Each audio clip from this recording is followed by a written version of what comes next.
Frank Sinatra was in the middle of Fly Me to the Moon when he realized he didn't know what came next. Not just the next line. The entire song had disappeared from his mind. He was standing on stage at the Sands Hotel in front of 1,200 people, the orchestra playing behind him, Dean Martin waiting in the wings for his cue to come out and heckle him, and Frank's mind had gone completely blank. It was January 15, 1964, 6 weeks after his son had been kidnapped and released. 6 weeks since Frank had handed over $240,000 to strangers and waited to find out if Junior was dead or alive. 6 weeks since the worst 3 days of Frank's life. And now, standing under the spotlight, Frank Sinatra had forgotten how to sing. The orchestra kept playing. The audience was starting to notice something was wrong. Frank was just standing there, mouth open, no sound coming out. He looked down at the microphone stand like the lyrics might be written there. They weren't. He looked out at the audience and saw 1,200 faces staring at him, waiting. The conductor glanced back, confused. Frank opened his mouth to sing and nothing came out. Not stage fright, not emotion, just nothing.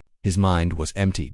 And then Dean Martin walked onto the stage. He wasn't supposed to. His entrance was supposed to come 3 songs later, after Frank had done My Kind of Town and The Best Is Yet to Come. But Dean walked out anyway, carrying a tumbler of what looked like whiskey but was actually apple juice. Stumbling slightly in that way he did, and the audience started to laugh. Dean walked right up to Frank and put his arm around his shoulders. "Ladies and gentlemen," Dean said into Frank's microphone, "I think Frank here has had a few too many before the show."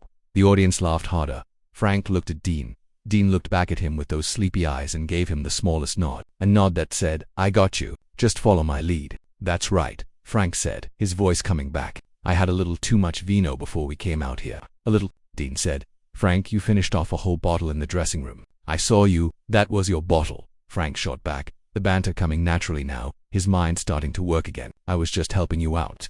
Dean turned to the audience. "See what I have to deal with. He drinks my booze and then blames me for it." The audience was eating it up. They thought this was all part of the show. They had no idea that 30 seconds ago, Frank Sinatra had been dying up there, completely lost. His mind trapped somewhere in December 1963, when he had sat in his living room waiting for a phone call that would tell him if his son was alive. Dean kept talking, giving Frank time to recover, time to find his footing. "You know what Frank's problem is?" Dean asked the audience. "He's worried about his son." The audience went quiet. Dean had just mentioned the kidnapping. You didn't mention the kidnapping. That was the rule. Frank had made it clear to everyone. Nobody talks about what happened to Junior. But Dean had just violated that rule in front of 1,200 people. "That's right," Dean continued. "Frank's been worried about Junior, and you know what? He should be, because Junior's going to have to live with the fact that his father can't even remember the lyrics to Fly Me to the Moon." The audience laughed again, the tension breaking. Dean had taken the darkest thing in Frank's life and turned it into a joke. Not a mean joke. A joke that acknowledged the pain but didn't dwell on it. A joke that said, "Yes, this terrible thing happened, but we're still here. And we're still going to put on a show." Frank felt something loosen in his chest. The tightness that had been there since December, the constant low-grade panic that never quite went away, eased just slightly. Dean was still talking. "So here's what we're going to do. Frank's going to take a little break. He's going to go backstage and remember how his own songs go. And I'm going to entertain you fine people while he figures his life out." Frank started to walk toward the wings, playing along. But as he passed Dean grabbed his arm. Not hard, just enough to stop him. Dean leaned in close, his mouth near Frank's ear where the microphone wouldn't pick it up, and whispered, "You okay?" Frank nodded. "Yeah, I'm okay. You want me to cover for a few more minutes?" "No, I can do this." Dean squeezed his arm once, then let go. He turned back to the audience. "Ladies and gentlemen, apparently Frank thinks he can still do this. Let's see if he's right." Frank walked back to center stage. The conductor started Fly Me to the Moon again from the top. And this time, when Frank opened his mouth, the words were there. He sang the whole song perfectly. And when he finished, Dean was still standing next to him, ready to catch him if he fell again. After the show, Frank went to his dressing room. He sat down on the couch and put his head in his hands. There was a knock on the door. "Come in." Dean walked in, still in his tuxedo, carrying 2 glasses and a bottle of Jack Daniels. Real Jack Daniels this time, not apple juice. He poured 2 drinks and handed one to Frank. They sat in silence for a while. Finally, Frank said, "Thank you." Dean shrugged. "For what?" "For saving my ass out there." "I didn't save your ass. I just gave you a minute to find your footing." Frank took a drink. "I don't know what happened. I was singing and then suddenly I wasn't. It was like my brain just shut off." "It's been 6 weeks since Junior got back," Dean said quietly. "That's not a long time. I should be over it by now. He's safe. He's home. Everything's fine, but you're not over it, and that's okay." Frank looked at Dean. "Is it because I feel like I'm losing my mind? I can't sleep. I can't concentrate. And now apparently I can't even remember my own songs." Dean leaned back in his chair. You know what I think? I think you've been holding it together for 6 weeks because you had to. Because Junior needed you to be strong. Because the FBI needed you to be cooperative. Because everyone needed you to be Frank Sinatra. And tonight, for just a minute, you couldn't do it anymore. And that's human, Frank. That's normal. I'm not supposed to be normal. I'm supposed to be, what? Perfect. Indestructible. Come on, Frank. You're not Superman. You're just a guy who sings songs. A really good guy who sings songs, but still just a guy. Frank finished his drink and poured another one. When I was standing there on stage and the words weren't coming, do you know what I was thinking about? Dean waited. I was thinking about the night I handed over the money. I was thinking about the guy who took it from me. And I was thinking about how I had memorized his face because I wanted to remember it. I wanted to be able to identify him. And then I started wondering if I should have done something different. If I should have grabbed him or followed him or Frank. Stop. You did everything right. Junior came home safe. That's all that matters. But what if it happens again? What if someone else decides that kidnapping Frank Sinatra's kid is a good way to make money? What if next time they take Nancy or Tina? What if next time? Dean leaned forward. Frank, you can't live like that. You can't spend the rest of your life waiting for the next terrible thing to happen. It'll kill you. Then what do I do? Because right now I feel like I'm barely holding on. I feel like if I stop moving, if I stop working, if I let myself think about what almost happened, I'm going to fall apart. Dean was quiet for a moment. Then he said, you know what I do when I feel like that? What I call you, or I call Sammy, or I go home and sit with my kids. I don't try to handle it alone, because handling it alone doesn't work. Trust me, I've tried. Frank looked at his oldest friend. I thought you had it all figured out. Dean laughed. Me, Frank, I'm the biggest mess you know. I'm just better at hiding it than you are.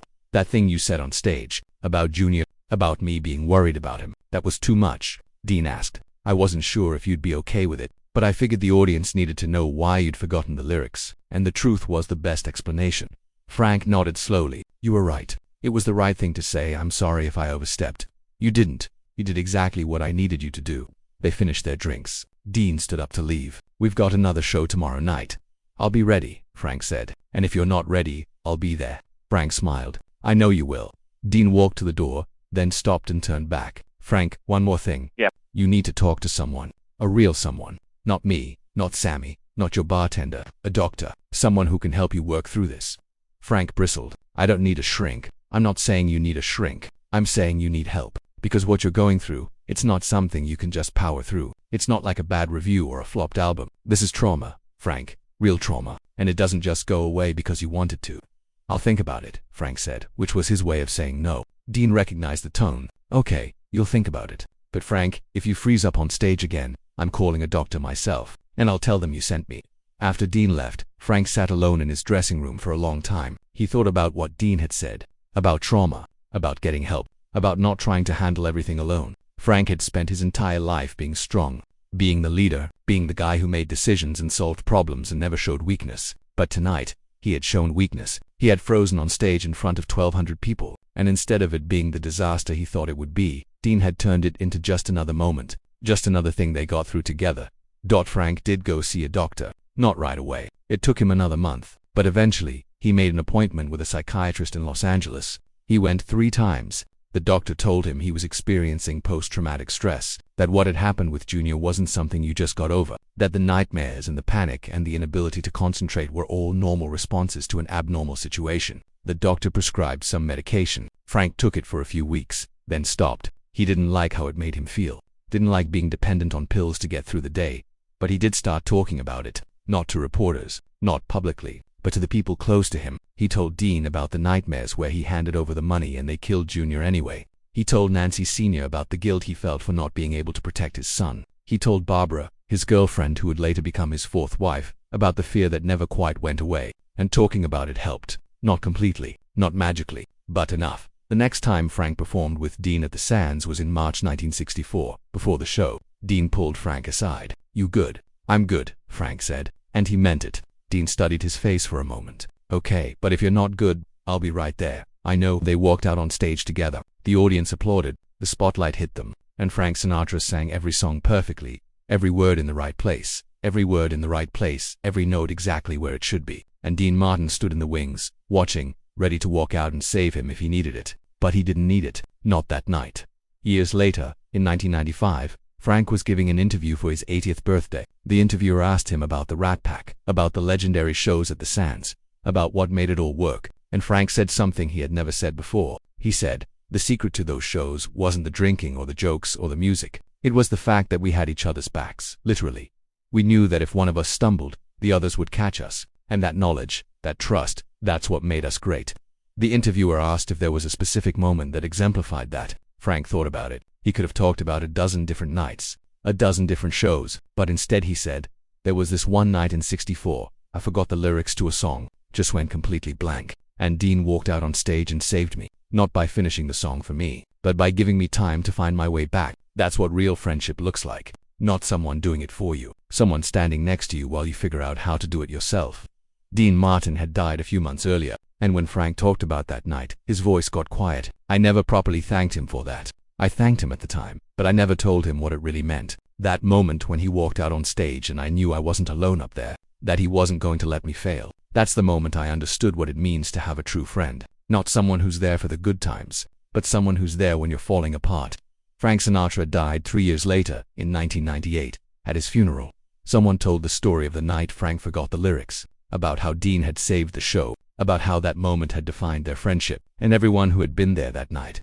The musicians and the stagehands and the people who had seen it happen, they all nodded, because they remembered. They remembered Frank standing there, lost and broken, and they remembered Dean walking out, not as a co-star but as a friend, as a brother, as the one person who could reach Frank when Frank couldn't reach himself.